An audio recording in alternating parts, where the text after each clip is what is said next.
orang yang kita kritisi sesungguhnya itu adalah kritik yang kita sampaikan kepada diri kita sendiri. Be connected ke diri kita, terhubung ke diri kita, terhubung ke alam. Jadi fisik itu membutuhkan koneksi. Itu mengapa ketika Niki kangen, dipegang aja tangannya sama pacar, perasaan langsung beda. Oke, selamat siang semuanya. Kembali lagi bersama saya Niki di program Live More Podcast. Jadi kita hari ini akan ada kedatangan tamu, Ibu Jerojo Miwi. Halo Ibu, selamat siang. Halo Niki, selamat siang. Iya, kita hari ini akan bahas nih tentang kenapa sih penting banget untuk mencintai dan mengenali diri kita sendiri. Jadi itu awalnya sebenarnya kenapa saya pengen ngangkat topik ini itu karena kan saya umurnya 20-an, 20 plus gitu. Jadi kayak ada di masa-masa kayak abis lulus kuliah terus mau kemana kayak gitu kan. Terus cuman untuk menentukan mau kemananya itu kadang-kadang saya bingung apa sih sebenarnya yang saya suka kayak gitu. Terus waktu itu saya juga sempat diundang jadi speaker di acara latihan kepemimpinannya ini kampus saya. Jadi waktu itu saya diundang di acara kampus saya, terus jelasin tentang apa sih pentingnya kepemimpinan untuk mahasiswa kayak gitu. Nah terus akhirnya di situ saya buka dengan untuk kita bisa mimpin orang lain kita harus kenal sama diri kita sendiri dulu. Nah terus akhirnya waktu bikin materinya mulai kayak terrefleksi juga, ternyata kalau kita mau nentuin goal kita juga harus tahu posisi kita dulu ada di mana kayak gitu sih Bu. Jadi mungkin kalau dari Bu Jero sendiri kan backgroundnya memang di coaching juga, terus ada merupakan founder juga dari Bali Coaching Institute, terus sering ngadain kayak workshop untuk self love. Mungkin boleh pendapat dari Ibu sendiri kayak gimana kira-kira? Pertama saya mau ngucapin selamat dulu sama Niki karena ide ini luar biasa. Jadi buat yang dengar sekarang ini juga selamat karena bisa mendapatkan satu konten yang autentik dari anak muda. Jadi ini sebetulnya sebuah momentum kebangkitan kalau saya bilang. Justru itu makanya Bali Coaching Institute berdiri. Justru itu juga ada kelas self love Mulat Sarira Movement semata-mata untuk men-trigger kebangkitan di internal self setiap anak muda yang saat ini dalam tanda kutip ngerasa galau, ngerasa nggak tahu arah mau kemana, ngerasa segala macam. Mungkin sambil berjalan kita ngobrol nanti kita bisa tahu bener nggak sih anak muda galau. Iya. Kan dia ngerasa galau, tapi tugas seorang coach itu tidak menjawab, tetapi sebetulnya bertanya untuk klien mendapatkan jawaban. Jadi ketika Niki bertanya tadi, saya oper balik, bener nggak sih lagi galau? Ya itu. Iya, menarik ya. Iya, kalau saya sih lebih ke kayak karena sebelumnya kan kuliah di bidang tech, cuman punya kecintaan di musik. Waktu itu orang tua tidak mengizinkan untuk sekolah art gitu kan, sekolah seni. Nah akhirnya ya udah ketika lulus mau menentukan nih apakah mau kerja di bidang tech atau kerja di bidang seni aja gitu kan. Cuman kalau misalnya memang di bidang seni harus ngulang lagi dari nol. Maksudnya membangun relasinya lagi karena circle-nya kan tech kan, mau nggak mau karena kuliah di situ. Jadi hal-hal kayak gitu sih yang kadang-kadang dibuat ada krisis gap juga. Jadi kayak lihat teman-teman di sosial media gitu kan, di sosial media kan rata-rata yang bagus-bagus aja kan yang ditampilin, terus kayak yang wah mereka udah kayak gini, udah pencapaian udah sampai sini, sementara saya kayak masih bingung nih mau kemana kayak gitu. Kurang lebih sih kayak gitu sih kalau definisi galaunya saya. Nah kalau yang denger ini definisi galaunya bisa beda-beda lagi ya. Benar. Jadi mudah-mudahan dari obrolan yang singkat hari ini Niki bisa justru memberikan cermin buat teman-teman yang lain, karena sebetulnya dari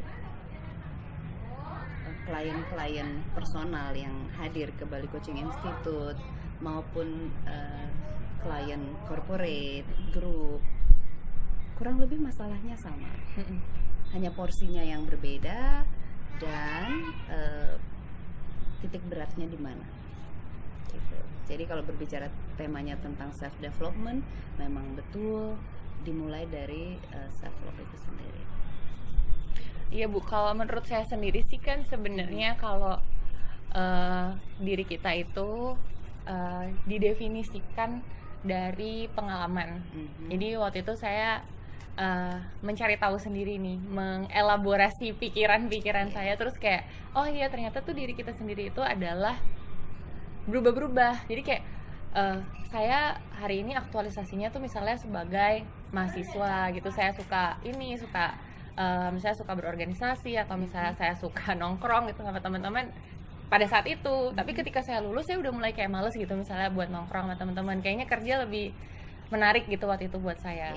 Nah jadi akhirnya, dan ketika saya dapat pengalaman baru lagi, saya punya pemikiran yang beda lagi tentang diri saya. Jadi kayak yang oh sepertinya nih kayaknya saya mendefinisikan diri saya itu beda-beda berdasarkan pengalaman yang udah saya alamin, berdasarkan konsep-konsep dan nilai-nilai yang saya pelajarin.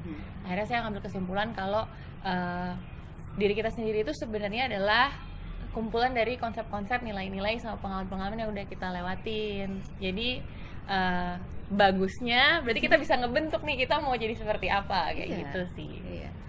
Nah itu di usia Niki sekarang ya, kalau compare di usia Niki yang sekarang compare dengan usia saya dulu ketika masih di angka usia Niki sekarang, Niki jauh lebih maju, dan itu sebetulnya sebuah rasa syukur yang mesti dimiliki oleh anak-anak di usia 20-an sampai 30-an sekarang, bahwa sebetulnya kalian memiliki percepatan. Kalian memiliki kecepatan yang melebihi generasi sebelumnya, sekaligus ada percepatannya.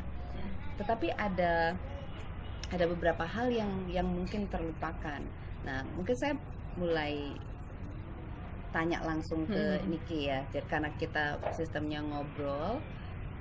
Menurut Niki, apa sih masalah anak-anak muda sekarang selain mereka galau, mereka merasa ada di persimpangan jalan, terus mereka juga ada gap generation antara si anak dengan si orang tua, si anak sukanya art tetapi orang tua mengharapkan masuk ke tech, lalu setelah tamat dari tech juga ngerasa nggak genap, lalu panggilan hatinya akhirnya lebih banyak investing waktu di art karena memang itu panggilan jiwanya. Nah justru selain ini apalagi sih kalau Niki bilang, karena kalau saya di coaching, mungkin saya perlu perkenalkan juga ke teman-teman yang dengar yang masih jarang gitu dengar istilah kucing itu kucing atau apa gitu. Jadi tugas saya dalam coaching itu justru memang membantu klien untuk menemukan clarity, kejelasan gitu ya. Tanpa clarity, tanpa kejelasan, segala sesuatu akan tampak seperti masalah. Dan solusi yang sudah ada di depan mata pun akan tampak seperti jalan keluar yang mentah. Dan ketika clarity itu tidak ada, ya kemana arah pun akan membingungkan, akan galau, akan nggak genap, akan nggak komplit, akan nggak utuh. Kalau sudah tidak komplit, tidak utuh, maka tidak akan harmoni. Ketika tadi Niki berbicara tentang bahwa diri adalah kumpulan dari konsep, pengetahuan, pengalaman yang ternyata berkembang. Iya, betul. Bahkan apa yang dulu kita anggap benar, setelah pada pemahaman tertentu bisa menjadi kurang benar. Atau kurang benar bisa jadi kurang tepat juga. Ternyata benar nggak selalu tepat. Bedanya apa Bu? Benar nggak dan tepat? Benar menurut orang tua belum tentu tepat sebetulnya untuk anak. Benar. Itu contoh kecil ya. Jadi justru menariknya itu di situ. Kalau sejauh ini di usia saya dengan profesi saya sebagai life coach, menariknya hidup dan saya mendefinisikan bahwa diri itu adalah harmoni. Harmoni itu ada ketika sesuatu itu ada, hadir, genap, dan itulah harmoni. Sehingga untuk masuk ke kompleksitas diri yang ada, yang hadir, yang gedap, yang harmoni itu ya butuh satu pintu. Dan pintu utamanya, gerbang utamanya itu adalah self love. Oke. Berarti untuk kita bisa mengenal diri kita harus mencintai diri kita dulu, atau kita mencintai diri kita dulu baru kita mengenal diri kita gitu? Sebetulnya itu bersamaan. Oh, oke. Jadi karena contoh terbaik adalah sesuatu yang dekat dengan diri kita. Tadi Niki bilang, Niki kan punya pacar.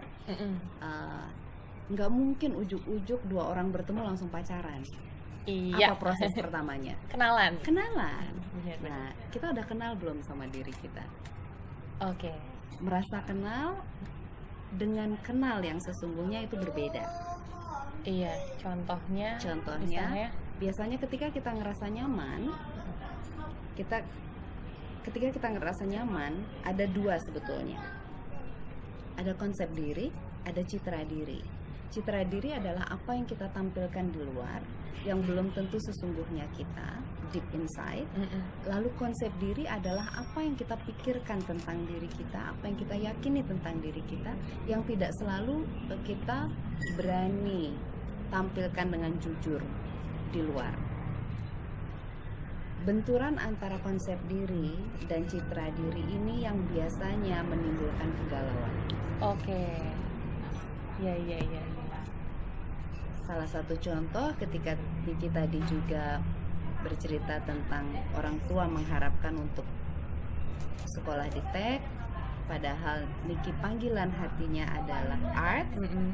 Salah satu cara terbaik untuk mengenali diri adalah mengenali apa yang kita sukai. Karena setiap orang lahir sudah memiliki bawaannya masing-masing, sudah ada kargonya masing-masing. Dan itu adalah true self-nya kita yang sesungguhnya meng-guide kita untuk mengenali diri kita. Oke. Tapi Bu, saya sih kalau kadang-kadang itu bingung membedakan yang saya suka itu, ini saya suka karena gampang, atau saya suka karena benar-benar suka. Akhirnya saya setelah cobain, saya tuh caranya cari, kalau saya nemuin kesulitan, saya bertahannya di mana gitu. Karena kadang-kadang akhirnya tuh tetap di musik sih, karena artnya kan memang di musik. Jadi ketika saya terjun di dunia tech, pasti itu gampang buat saya seneng. Jadi kayak ya mungkin karena dapat apresiasi dari orang, atau misalnya kayak di kampus ngerasa bisa menyelesaikan sesuatu gitu kan.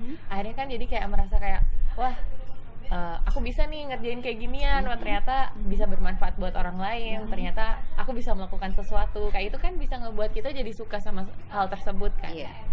Nah tapi ketika saya mengalami kesulitan dan harus spending atau invest waktu lebih banyak di situ, terus misalnya harus harus struggling lah, jadi kayak saya males gitu, ya udah nggak usah. Tapi ketika saya di musik, terus saya harus invest lebih banyak waktu, karena memang waktu kuliah saya menghabiskan banyak sekali waktu saya untuk di teknologi kan, atau ngulik itu gitu, karena saya harus lulus, harus ya itulah pokoknya, karena biar cepat selesai lah gitu kan intinya.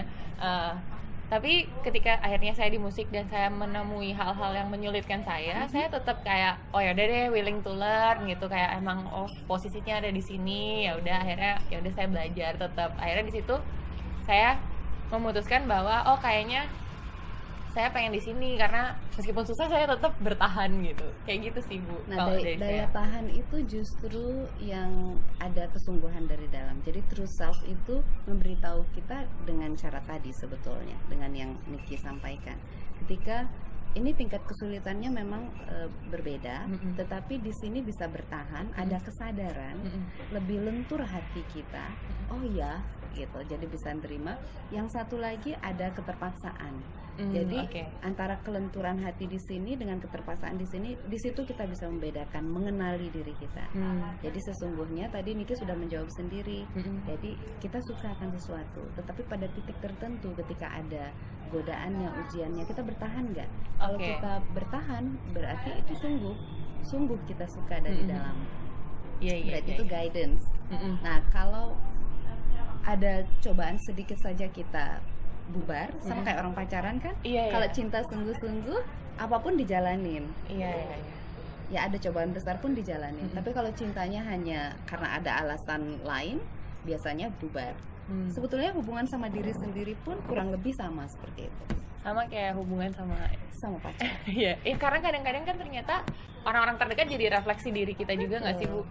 Kayak misalnya inner circle kita tuh mempengaruhi dan kita juga mempengaruhi inner circle kita gitu, misalnya orang-orang terdekat kita gitu. Jadi kayak ya mungkin bisa nggak sih cara kita mengenal diri kita sendiri tuh juga dari orang-orang yang dekat sama kita kayak gitu, misalnya kayak atau misalnya kita nanya kita nih orangnya gimana sih kayak gitu-gitu, itu gimana, Bu?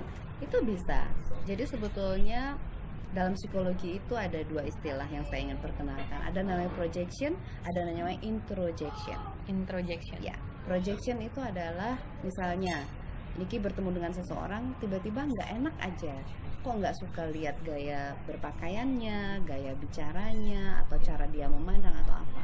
Jadi kita ingin mengkritisi dia, atau internal self-talk kita sudah mengkritik dia, tetapi tidak kita sampaikan karena itu internal self-talk. Nah, seseorang yang kita kritisi sesungguhnya itu adalah kritik yang kita sampaikan kepada diri kita sendiri. Itu namanya projection. Berbeda dengan introjection. Introjection adalah hal-hal yang ada di luar kita bawa ke dalam. Kesedihan orang tua kita anggap kesedihan kita. Ambisi orang tua kita anggap, kita terima sebagai ambisi kita. Target atau goals orang tua kita anggap sebagai target kita, itu introjection. Itu contoh realnya. Nah, pertanyaan Niki tadi, untuk mengenali diri kita, bisakah kita menggunakan orang-orang sekitar kita, dan interaksinya sangat bisa. Karena setiap orang sesungguhnya adalah cermin. Bahkan saya punya quotes bahwa dunia ini sebetulnya adalah cermin. Apa yang kita lihat itu adalah diri kita. Ketika kita berbunga-bunga jatuh cinta, dunia ini dipenuhi dengan cinta, dunia ini dipenuhi dengan kebahagiaan. Ketika Niki bertengkar dengan pacar, pasti kemana-mana aja rasanya mendung kan? Bener. Iya. Oke, Bu, jadi mungkin tadi kita udah ngobrolin tentang gimana cara kita mengenali diri kita sendiri, terus apa yang kita suka, lihat dari mana kita bertahannya gitu kan. Terus mungkin lanjut ke ngobrolin tentang self love atau mulai karir movement gitu ya, Bu ya. Jadi kayak sebenarnya kadang tuh saya juga ngerasa beberapa teman-teman atau kadang juga saya sendiri kan suka ngeselin gitu, Bu ya. Maksudnya kadang saya juga merasa saya ngeselin gitu buat orang lain gitu kan. Kadang-kadang saya juga ngerasa ini teman saya ngapain sih jutek banget gitu, kayak ngeselin banget kayak gitu kan. Nah, itu ternyata kadang karena kesepian, bisa jadi salah satu karena kesepian. Tapi setelah saya cari juga kenapa sih saya bisa ngerasa kesepian, itu ternyata karena saya nggak ngerasa cukup sama diri saya sendiri gitu. Jadi kayak saya pun ngerasa kayak nggak bisa menerima diri saya sendiri. Jadi saya kayak menuntut orang lain untuk mencintai saya atau menerima diri saya, tapi ekspektasi saya jadi terlalu tinggi gitu loh. Karena saya nggak dapetin itu dari diri saya sendiri, dan akhirnya itu ngebuat saya jadi nyebelin, pokoknya mau marah-marah terus atau apa kayak gitu-gitu. Jadi cranky ya. Iya, jadi cranky, bener. Pasal saya sering bilang kayak gitu. Iya kan, kayak jadi cranky gitu. Nah, itu kadang-kadang ya itu nggak setiap saat terjadi sama diri saya sih, cuman kadang-kadang kan kayak kalau pas lagi secara prana gitu kan, istilahnya lagi lemah gitu, ya misalnya lagi down terus, atau misalnya lagi kecapean kurang tidur atau apa, itu kan secara nggak langsung kadang ngaruh ya sama psikologis kita ya, apa yang terjadi sama fisik kita kan. Kalau kita lapar, kalau cewek-cewek kalau lagi mau datang bulan kayak gitu kan. Nah, itu tuh akhirnya ngebuat saya ngerasa gimana sih kita mengontrol itu gitu loh. Maksudnya berarti kan ada cara-cara gimana kita bisa, cara-cara praktikal yang bisa kita implementasikan untuk mencintai diri kita sendiri dulu gitu, sebelum akhirnya kita bisa memberikan cinta ke orang lain gitu dengan lebih baik kayak gitu. Betul sekali. Nah, itu pilihan kata-katanya Niki itu tepat, mencintai diri supaya punya kemampuan untuk mencintai orang lain. Itu kebutuhan terbesar manusia. Jadi ada peribahasa mengatakan all we need is love. Oh iya. Ada Jadi, lagunya juga. ada The lagunya Beatles, juga iya. kan. Nah sebetulnya yang kita butuhkan dalam hidup itu hanya cinta kok. Cinta akan menghadirkan segala-galanya. Dan sebetulnya dalam setiap keluarga, kenapa keluarga itu ada ya karena disatukan oleh cinta. Cara yang paling sederhana yang bisa digunakan adalah kembali ke dalam. Nah, saya agak mundur sedikit ke pertanyaan Niki yang tadi. Ketika kita berusaha untuk mengenali diri, kita harus tahu diri kita ini selain citra diri dan konsep diri, diri kita ini kita harus pelajari juga. Diri kita terdiri dari apa ya? Oh, terdiri dari tubuh, terdiri dari jiwa. Tubuh sendiri sebetulnya berlapis-lapis. Mungkin di obrolan kali ini saya ceritakan tentang 4 saja lapisan tubuh. Tubuh yang pertama adalah tubuh fisik kita. Tubuh, badan, ragawi yang bisa kita sentuh, yang bisa kita lihat. Lalu ada tubuh berikutnya, tubuh yang sangat penting, bahkan mempengaruhi tubuh yang pertama, yaitu adalah tubuh emosi. Ketika emosi kita terganggu, fisik kita akan terganggu. Bukan karena fisik terganggu lalu emosi terganggu, lebih karena ketika emosi terganggu, fisik terganggu. Lalu ada tubuh mental. Tubuh mental terdiri dari pengetahuan, pengalaman, persepsi, belief system, dan lain sebagainya yang terbangun. Lalu yang terakhir ada tubuh energi yang terdiri dari prana dan lain sebagainya. Sehingga seseorang membutuhkan meditasi untuk masuk ke tubuh yang keempat dan lain sebagainya. Nah, cara yang terbaik untuk melakukan apa ya? Untuk kembali ke dalam dengan cepat adalah mengenali keempat tubuh ini. Berarti tubuh fisik apa yang dibutuhkan, tubuh emosi apa yang dibutuhkan, tubuh mental apa yang dibutuhkan, tubuh energi apa yang dibutuhkan. Misalnya ketika kita breathing, ketika bernafas. Jadi ketika kita emosi, nafas akan membantu kita cepat kembali ke dalam. Ketika berlatih nafas dengan baik, benar, dan rutin, sebenarnya kita sudah mencintai diri kita. Bangun pagi, apa hal pertama yang kita lakukan? Apa hal pertama yang kita ingat? Diri kita atau sudah orang lain? Jadi ada juga hal-hal yang mengganggu yang sengaja kita hadirkan. Jadi tidak semua gangguan yang masuk ke kita itu datang secara alami. Ada yang sengaja kita hadirkan. Misalnya Karena contohnya sekarang segala sesuatu itu kan punya sisi positif dan negatif. Dengan sosial media contohnya ya. Ada anak yang berprestasi, maka dia adalah anak yang bisa menggunakan sosial media dengan baik, dan dia akan memilih konten apa yang dia lihat, dia baca, dan dia gunakan untuk apa kepada dirinya. Nah, hal kebalikannya adalah ketika kita mulai compare diri kita terlalu jauh dengan hal-hal yang ada di sosial media. Di awal tadi Niki menyebutkan ketika kita merasa tidak cukup karena apa? Karena kita compare diri kita dengan orang lain. Ya, kita tidak compare diri kita dengan diri kita sendiri. Sesungguhnya kita selalu cukup ketika kita memang fokus kepada diri kita sendiri. Nah, ketika kita terlalu banyak mengcompare dengan di luar diri kita, maka apa ya, batasan cukup itu menjadi tidak jelas. Terus selain tadi selain bernafas itu kita melakukan apa istilahnya kegiatan-kegiatan yang memberikan dampak positif terhadap diri kita, itu adalah salah satu bentuk mencintai diri kita. Kira-kira apa lagi Bu ya yang bisa kita lakukan? Kembali ke 4 tubuh ini. Jadi tubuh fisik tentu dia butuh bergerak. Jadi lakukan olahraga yang teratur, bergeraklah.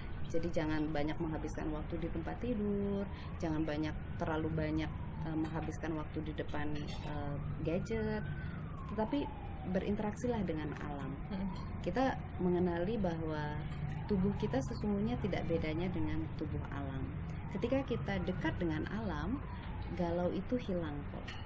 Iya, jadi dekat dengan pantai, menikmati pantai. Ya, kan? Kalau galau saya ke pantai Bu. Nah itu dia. Atau kalau lagi sedih. Iya, be connected ke diri kita, terhubung ke diri kita, terhubung ke alam. Jadi fisik itu membutuhkan koneksi. Itu mengapa ketika Niki kangen, dipegang aja tangannya sama pacar, perasaan langsung beda. Iya. Karena tubuh itu perlu koneksi. Mm-mm. Jadi untuk mengkoneksikan tubuh kita harus bergerak, Oke. harus berolahraga, bangun pagi. Bangun pagi itu segar. Kita akan berhubungan dengan matahari pagi. Mm-mm. Secara ilmiah kita bisa tahu apa manfaatnya, ya kan, Iya, untuk iya, kesehatan iya, iya. kita. Nah, tubuh emosi ini kebutuhannya dia butuh ekspresi. Ekspresi. Ya, Oke. jadi semua emosi yang ada di dalam diri kita akan meledak jika dia selalu kita buang ke dalam. Mm-mm. Kesel nih, nggak usah kesel deh, kan nggak baik. Padahal perlu nggak sih Padahal sebenarnya kesel? perlu, tetapi yang perlu dipelajari adalah cara menyampaikan kekesalan Kekesalan. dengan indah. Nggak bisa. Jadi kalau kalau waktunya cukup, saya ingin bercerita sebetulnya di dalam diri kita ini ada yang disebut id, ego, dan super ego. Apa yang pertama? Id, Id. ya itu identitas asli kita. Ha-ha.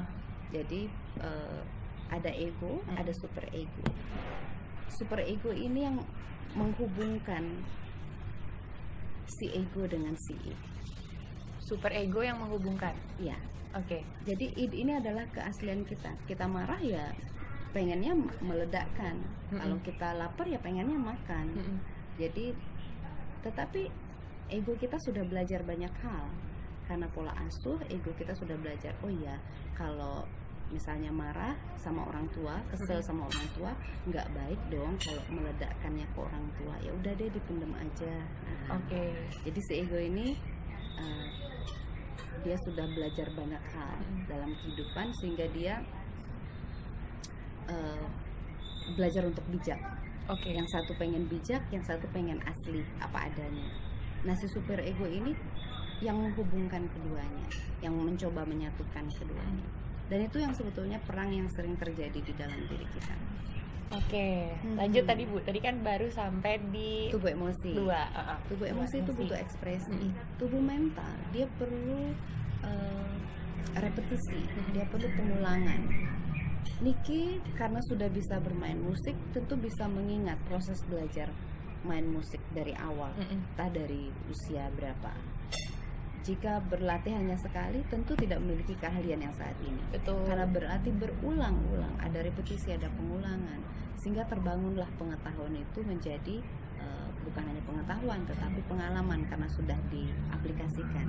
Dan proses belajar itu bertingkat, mulai dari mengingat, lalu memahami, lalu melakukannya, sampai tingkatan yang teratas bisa meng-create musik sendiri. Betul. Awalnya belajar chord ABC apa dan lain sebagainya, memahami oh ya kalau ini ditekan mungkin ini suaranya jadi kurang nyaring atau bagaimana. Karena sering menggunakannya, sering melatihnya, bisa mengevaluasinya sampai akhirnya bisa menciptakan lagu sendiri. Kehidupan pun sama seperti itu.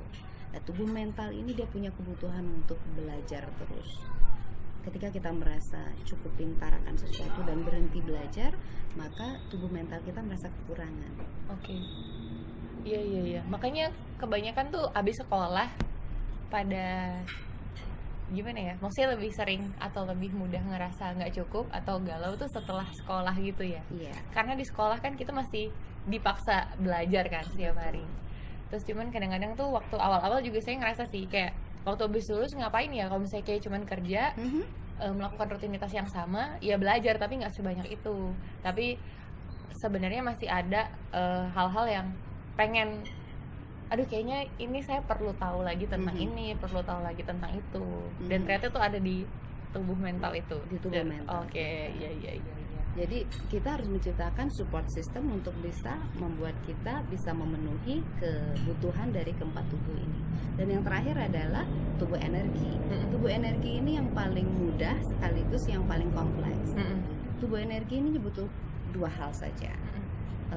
Dia butuh kejujuran dan dia butuh keberanian. Bagaimana kita bisa berani kalau kita nggak jujur? Oke. Iya.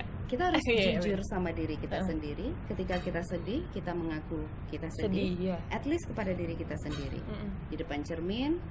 Sebetulnya ada banyak teknik kalau berbicara tentang teknik. Karena saya menciptakan teknik dan metode yang saya gabungkan yang lahir dari pengalaman coaching dan healing. Jadi keduanya saya bonding, dan teknik-teknik sederhana itu yang sebetulnya sering saya bagikan dalam retreat ataupun workshop self love mulai Shariah Movement. Yang paling sederhana adalah dengan cara bernafas, tetapi bernafas tidak sesederhana itu sebetulnya. Oke, gimana Bu? Ketika kita bernafas, jika hanya tubuh fisik yang terlibat, maka sekarang kita sedang bernafas. Tetapi kesadaran kita apakah terlibat dalam nafas? Menyadari kesadaran kita terlibat atau tidak itu gimana? Berbeda ketika sekarang saya mengatakannya ke Niki silakan bernafas. Tubuh fisiknya terlihat, pundaknya terangkat, ya kan? Lalu merasakan udara masuk, ya kan? Itu bedanya. Jadi itu harus dialami. Memang ada beberapa hal yang tidak bisa cukup dijelaskan dengan kata-kata, tetapi ketika mengalami kita bisa menjelaskan dengan lebih seksama lagi. Beda lagi ketika saya minta Niki coba dibuka kakinya, lalu ditutup matanya dan silakan bernafas. Maka itu masuk kesadaran yang lebih dalam lagi. Karena kesadaran kita bertingkat-tingkat. Dan kalau Niki membaca tentang pikiran sadar dan pikiran bawah sadar, sebetulnya semua permasalahan dan semua solusi itu berakar dari pikiran bawah sadar. Jadi kadang-kadang kita berarti yang membentuk masalahnya sendiri gitu ya Bu ya? Apa gimana? Bisa dibilang begitu sederhananya. Kadang kita membentuk bahkan menarik masalah itu. Dan menghold apa ya? Memegang. Masalahnya tuh terlalu lama. Jadi stres kayak gitu. Betul. Menarik sih, menarik. Jadi mungkin boleh saya simpulkan dikit, berarti tadi dari 4 itu sebenarnya cara paling sederhana untuk mencintai diri kita sendiri adalah memenuhi kebutuhannya. Sama kayak misalnya setiap orang tua kan mencintai anaknya dengan berusaha untuk memenuhi kebutuhannya kan. Jadi kurang lebih mirip-mirip gitu berarti Bu ya, terhadap perilaku kita terhadap orang lain dan terhadap diri sendiri itu kurang lebih sama. Kalau saya bilang bahkan sama persis. Sama persis. Sama persis. Bedanya hanya konteksnya saja. Tetapi sama persis. Ibaratnya dalam self love pun saya mengajarkan bahwa sebelum pacaran dengan orang lain, kita harus pacaran dengan diri kita sendiri. Misalnya klien kita orang yang sudah menikah, secara fisik, secara society mereka sudah menikah, tetapi secara bawah sadar mereka sudah menikah belum? Itu yang kita lihat lebih dalam lagi. Sehingga justru sebetulnya sebelum Niki menikah dengan pacar, menikahlah dulu dengan diri sendiri, mengenali diri sendiri, kemudian menerima diri sendiri sepenuhnya dan hadir untuk diri sendiri. Karena ada belum tentu hadir. Ketika Niki bersama pacar duduk berduaan, tapi yang satu konsentrasinya sedang kemana, itu ada, tetapi nggak hadir. Dan itu sering banget terjadi ya di berbagai hubungan, nggak cuman kayak pacaran, tapi juga anak sekarang, apalagi kalau ngumpul gitu kan, kadang-kadang ya badannya aja ada di sini tapi pada nggak saling connect satu sama lain kayak gitu. Iya sih, pacar saya juga pernah sih beberapa kali bilang kalau kita tuh pacaran tuh sebenarnya bukan untuk saling melengkapi, tapi kita harus lengkap masing-masing dulu, terus kita hidup bersama kayak gitu sih. Cuman yang sering banyak dialami oleh pasangan-pasangan terutama yang seumuran saya adalah merasa mereka kurang sesuatu dalam dirinya, terus berusaha untuk pasangannya atau sahabatnya atau siapa untuk melengkapi dirinya dia itu, yang akhirnya justru malah menimbulkan banyak konflik dalam hubungannya mereka gitu sih. Sebetulnya kita lahir itu kita sudah utuh. Di awal saya bilang bahwa diri itu siapa sih? Diri itu adalah harmoni yang hadir, ada, utuh, dan harmoni. Itu baru diri. Jika tidak harmoni, maka itu hanya kesadaran yang terpecah-pecah. Berarti kita tinggal menyatukan. Cara menyatukannya itu lewat praktek-praktek yang tadi. Praktek-praktek hanya dari bernafas saja, tetapi ada tuntunannya juga, ada levelnya juga. Sama seperti sekarang, ketika kita di awal ngobrol, kita baru berkenalan dengan teman-teman yang dengar juga, kita baru berkenalan. Jadi memang tidak bisa masuk in deep. Karena yang kita bahas pun berbicara tentang diri itu sebuah kompleksitas. Kalau saya bagi saja, diri itu sudah terdiri dari 4 layer. Kebutuhannya apa, cara pemenuhannya apa, praktek mendasarnya yang simple yang bisa digunakan sehari-hari itu dari nafas tadi. Latih nafas. Mungkin boleh ceritain Bu kegiatan Ibu nih sekarang. Tadi kan kita udah banyak bahas tentang diri sendiri, cara mengenali, cara mencintai diri kita sendiri gitu kan. Terus ya sedikit menyinggung hubungan kita dengan orang lain. Terus mungkin boleh sekarang yang Ibu kerjain apa aja. Terus dari Bali Coaching Institute sendiri itu fokusnya lagi ada di mana saat ini kayak gitu. Terus mungkin event terdekat gitu yang bisa teman-teman mungkin ada yang penasaran bisa lihat di mana kayak gitu. Kita 2020, kalau flashback di 2019 kita ada banyak sekali self love workshop. Hampir setiap bulan kita ada, pesertanya itu bisa 50 orang, bisa 60 orang, ada yang small group, ada yang big group, ada yang sampai 250 orang. Dan di 2020 kita masuk lebih mendalam. Jadi kita masuk ke corporate, kemudian kita mempersiapkan training terdekat self love retreat itu di bulan April.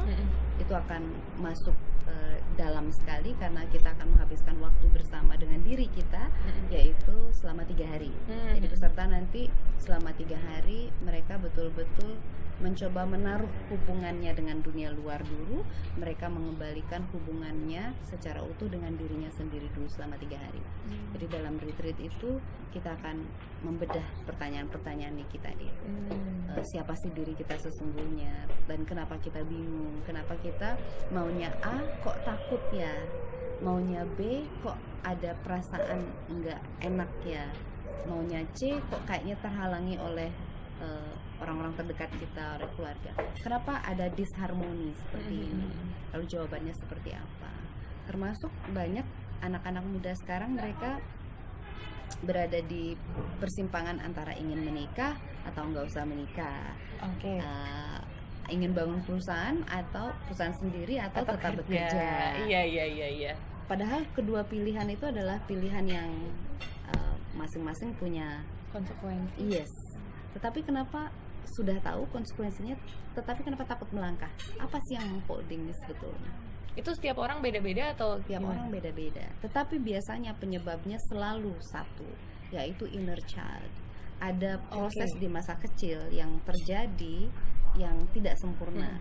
Jadi dalam psikologi itu ada namanya anima dan animus. Anima adalah energi dari ibu kita, animus adalah energi dari ayah kita. Jika kedua energi ini balance, menggenapkan kita dalam proses pertumbuhan di usia emas kita, maka kita menjadi pribadi yang utuh, anima dan animusnya. Ketika ada sesuatu yang kurang, ayahnya masih ada, ibunya masih ada, tetapi ada hadir nggak? Iya benar. Ya. Ada hadir nggak? Secara emosional terpenuhi nggak si anak? Harusnya seorang ibu itu lembut. Ini ibu sudah pada takaran lembutnya nggak? Harusnya si ayah itu mengajarkan ketegasan. Ayah sudah pada takaran tegasnya nggak? Atau ada pertukaran peran di antara mereka, yang harusnya ayah bekerja memenuhi nafkah, justru ibu yang memenuhi nafkah. Nah itu ada disharmoni dalam pola asuh. Ketika kita berbicara inner child, kita akan berbicara tentang pola asuh. Kita akan berbicara hal-hal yang mendalam sekali, hal-hal domestik yang terjadi di rumah kita. Hal yang kita anggap sederhana dan sepele, justru itu sebetulnya menjadi pemicu atau trigger kenapa kita menjadi pribadi yang galak, kenapa kita menjadi pribadi yang judes. Padahal sesungguhnya setiap anak itu terakhir lembut, dia ringan, dia enteng, dia happy. Kenapa setelah dewasa menjadi pribadi yang terlalu banyak berpikir, overthinking? Kenapa menjadi pribadi yang penyedih? Kenapa yang jadi pribadi yang banyak ngedumel, banyak komplain? Nah itu ada sesuatu yang tidak beres di inner child, di masa kecil. Nah Ini sih Bu, saya kemarin tuh habis dengerin podcast juga, mungkin melebar sedikit. Jadi dengerin podcastnya Curhat Babu, namanya Curhat Bapak Ibu. Oke. Iya, tapi bagus. Ini nih yang ngobrol itu adalah suami istri, Segario, Mas Aryo namanya, sama Mbak Nucha. Mbak Nucha ini dia punya parenttalks.id di Instagram. Nah mereka tuh kemarin bahas tentang pernikahan sih, kayak jadi mereka habis konsulting pernikahan gitu. Terus di sana mereka diajak bukan untuk kayak ya flashback lah ke masa kecilnya mereka, kenapa saya memilih pasangan saya gitu kan, ternyata karena ada itu tadi, ada inner child itu tadi, dan itu ternyata banyak berpengaruh ke diri kita sekarang, ke berbagai apa ya istilahnya ya, aspek dalam hidup gitu loh, nggak cuman kayak pernikahan tapi juga karir, tapi juga cara kita bersikap, cara yang lain-lain. Cuman pada kenyataannya kan memang kita nggak bisa memilih nih kita dilahirkan di mana gitu kan. Terus orang tua kita juga kadang-kadang nggak sempurna karena mereka mendidik kita itu berdasarkan apa yang mereka tahu, dan kadang apa yang mereka tahu adalah apa yang mereka dapatkan dari orang tua sebelumnya, kayak gitu kan. Dan akhirnya nggak semua anak beruntung orang tuanya bisa punya pengetahuan yang ibaratnya ketika membesarkan udah bener dan hadir dan benar-benar utuh gitu, karena kan pasti orang tuanya juga belajar, orang tuanya juga manusia gitu kan. Jadi kira-kira itu gimana Bu mengantisipasinya gitu kan, kadang-kadang kan karena pasti ada aja gitu kan masalah dalam keluarga, atau ada aja hal-hal yang kita nggak suka gitu. Bahkan saya juga sama orang tua saya ada beberapa hal yang saya kayak ini apa sih gitu kayak gitu gitu kan. Tapi gimana kita setelah dewasa, maksudnya setelah tumbuh besar itu bisa menyikapi itu gitu. Dalam self love itu komplit. Dalam self love justru diajarkan mulai dari melihat dulu, oh ya, mana masalah saya, mana sih yang sebenarnya masalah saya. Kita mencari akar masalah. Jadi self love itu seperti kalau kita bayangkan sebuah pohon ya, pohon yang berbunga dan berbuah. Kadang kita sekarang melihat bunga dan buahnya saja, kita lupa melihat akarnya. Jadi masalah pun ada akarnya, ada sebabnya. Jadi kita mencari akar. Self love itu Mulat Sariri itu adalah proses kembali mencari akar. Akarku di mana sih, siapa aku sebetulnya, apa yang aku mau.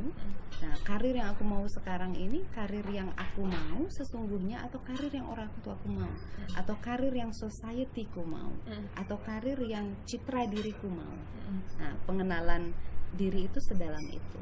Lalu ketika hubungan kita dengan orang tua yang tidak bisa kita garansi sempurna, kita apakan sekarang ketika kita dewasa?